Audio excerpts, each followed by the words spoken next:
10 Greek gods and their origins. Hey Crash, today we're going to explore 10 Greek gods, more specifically their roles in Greek mythology and what they represented to the Greeks. You're just doing this because people liked our Egyptian gods video so much. This has got to be the most tasteless cash grab in our channel's history.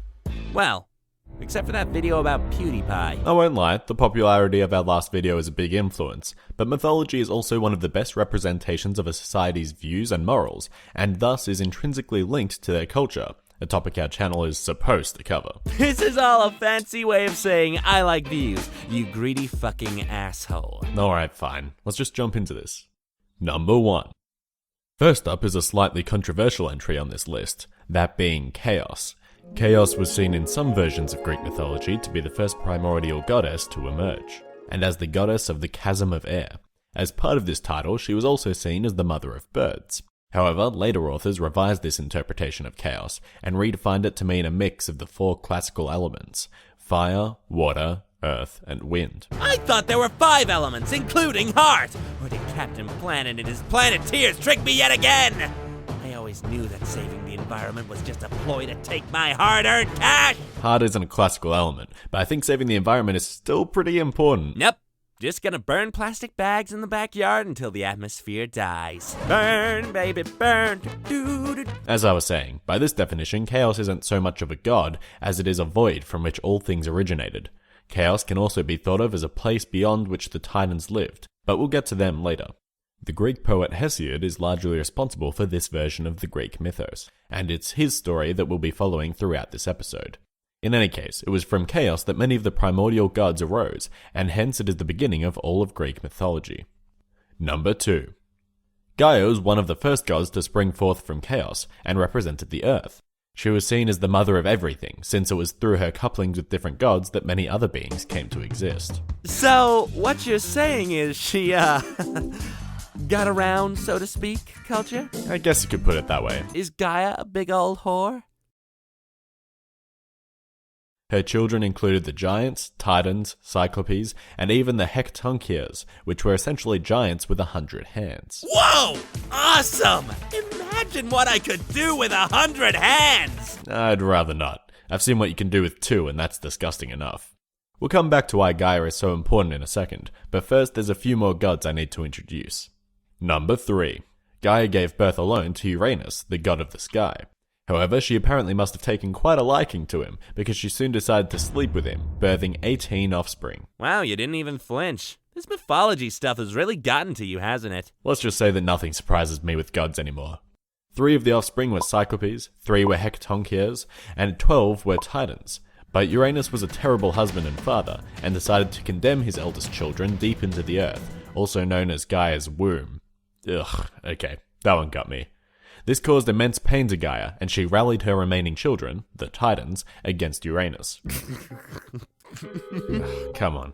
Don't tell me you're laughing at what I think you're laughing at. Come on then.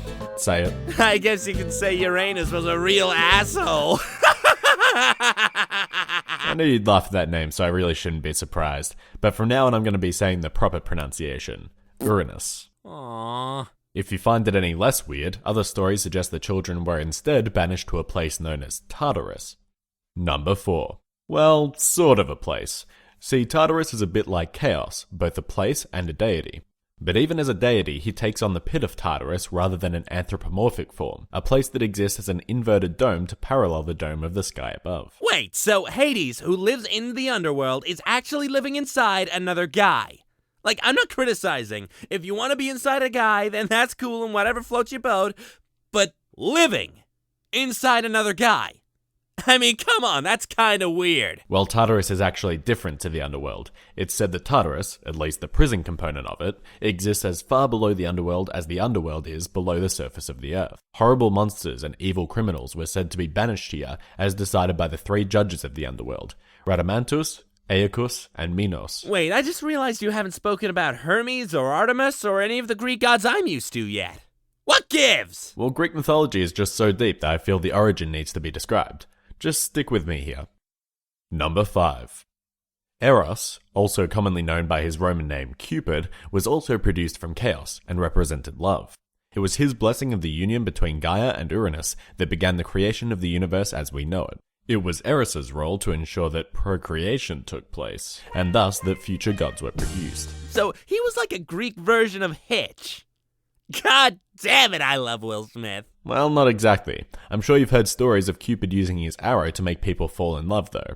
This comes from a different interpretation of Eros as being the son of Aphrodite. In this form, he appeared as a handsome young child who was disobedient yet fiercely loyal. As artists portrayed him, he took on many forms, and the Romans often depicted a group of winged erotes, the plural of Eros. I thought Cupid was supposed to be a fat baby, though. A chubby bubby, if you will. Mosaic artists presented Cupid as a puto, meaning plump baby, which is where the more common style of Cupid seen around Valentine's Day comes from. Number 6. I'm actually going to discuss two gods here, since their roles are closely intertwined. Erebus and Nyx. Erebus is the god of shadow, whilst Nyx is the goddess of the night. Both were born from chaos, making them the siblings of the other gods mentioned so far. However, Erebus and Nyx had many offspring who came to represent the flaws in man's own design. Among them, there's sleep, death, old age, strife, and retribution. I've always felt that when I have kids, I wanted to name one of them Torture. But my therapist advised against it. What do you need a therapist for? I'm the one who has to deal with you. I need a therapist because you make comments like that, Culture. Comments that devalue me as a human being. Oh, jeez. I'm sorry, Crash. Psych! My therapist was court-ordered, actually, after I broke into the neighbor's house. Honestly, I don't even listen to her. I just sit there, tuning her out and thinking about my next big crime. Ugh, you're the worst. In any case, each of their children has an equivalent Greek name. Hypnos, Thanatos, Geras, Eros, and Nemesis, respectively. Together, they live with Nyx in Tartarus. Tartarus is starting to sound a little promiscuous, if you ask me. Number 7. Cronus was one of the Titans, the son of Gaea and Uranus. He is the god of time in the sense of eternity, but he is also a key figure in Greek myth due to his rebellion against his father. When Gaea called upon her children, the Titans, to rebel, Cronus took up the flint sickle she had made and castrated Uranus. Oh, come on! How are you not laughing at that one? Hey, there's nothing funny about genital mutilation, Crash. Especially when you picture it happening to you. Uranus fled, but the blood from his severed penis created the giants, the ash tree nymphs, and the Erinyes, female goddesses who tracked down those who made false oaths and punished them. And, even grosser, the semen created Aphrodite, the goddess of love. Are you even allowed to say that word on this channel, by the way? I feel we should say jizz from now on. How is jizz better than semen? Good point. Here's some more options. Nope, let's just continue.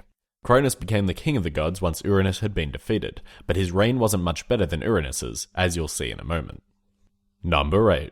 Rhea was Cronus' sister and wife, being responsible for the flow of Cronus' kingdom, with her name literally meaning that which flows.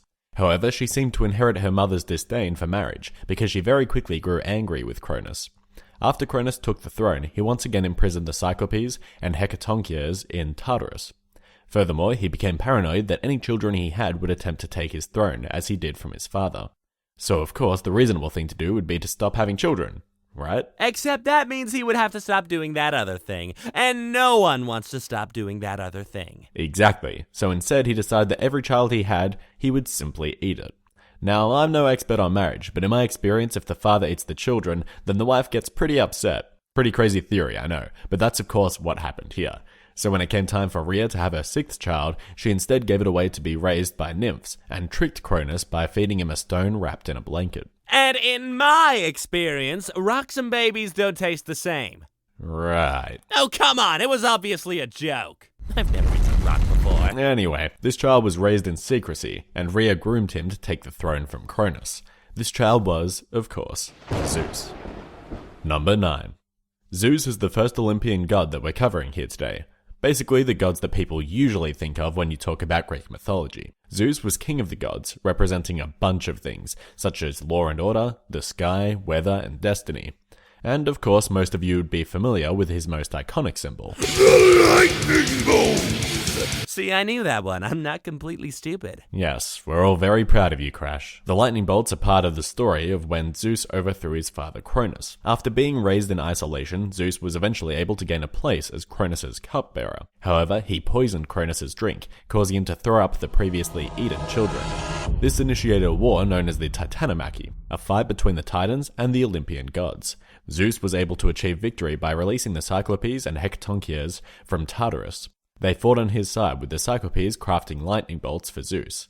The Titans surrendered and were imprisoned in Tartarus. Jeez, this Tartarus place, god thing, whatever it is, isn't exactly maximum security, is it? There are people breaking in and out all the goddamn time. Well, since the gods aren't immortal, they can't die, so there had to be some other place to put them when they lost. Following the victory, Zeus and his brothers drew lots to determine who would rule which parts of the world. Zeus was given reign over the heavens, Poseidon over the seas, and Hades over the underworld. So, essentially, Hades just got screwed over. Well, yeah, but not as much as our last entry on the list.